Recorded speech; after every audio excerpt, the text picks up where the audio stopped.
நீண்ட காலம் கடவுள் அமைதியாக இருந்தார். ஆனா அந்த அமைதியை உடைக்க ஒரு குரல் எழுந்தது. அவர்தான் யோவான் ஸ்நானிகன் பாலைவனத்தில் நின்று கூப்பிட்டார், மனந்திரும்புங்கள், வான ராஜ்யம் அருகில் வந்துள்ளது. அவர் அவர்களை யோர்தான் ஆற்றில் நன்கொடுத்தார். அவர் சொன்னார், என்னை விட பெரியவர் வருகிறார். அவர் உங்களை பரிசுத்த ஆவியாலும் நெருப்பாலும் நன்கொடுப்பார். அந்த நேரத்தில் இயேசு அங்கு வந்தார். யோவான் அவரை பார்த்ததும் அதிர்ச்சியடைந்தார். நான் உங்களால் நன்கொடுக்கப்படணும். ஆனா இயேசு சொன்னார், இது தேவனின் நீதியை நிறைவேற்றும் பார். அவர் நீரில் இறங்கினார், நன்கொடுக்கப்பட்டார். அந்த நேரத்தில் வானம் திறந்தது. பரிசுத்த ஆவி இறங்கியது. ஒரு குரல், இவர் என் பிரியமான குமாரன். அதற்கு பிறகு அவர் பாலைவனத்துக்கு சென்றார். சேவையை ஆரம்பிப்பதற்கு முன் அவர் தனியாக சென்றார். 40 நாட்கள் உணவு இல்லாமல் ஜெபத்தில் இருந்தார். 40 நாட்கள் நோன்பு.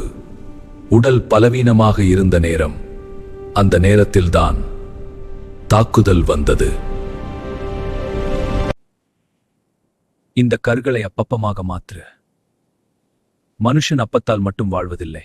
உடல் தேவைகள் முக்கியம், ஆனா ஆவிக்குரியது முக்கியம். சாத்தான் இயேசுவை ஒரு உயரமான இடத்துக்கு கொண்டு போனான். அவன் சொன்னான், நீ தேவனுடைய குமாரன் என்றால் கீழே குதித்து வா, கடவுள் உன்னை காப்பாத்துவார் இல்லையா? கடவுளை நம்பு, ஆனா அவரை சோதிக்க. சாத்தான் இயேசுவை ஒரு உயரமான மலையில் கொண்டு போனான். உலக ராஜ்யங்களை காட்டி சொன்னான், நீ என்னை வணங்கினால் இவையெல்லாம் உனக்கு. இயேசு சொன்னார், போய்விடு சாத்தானே.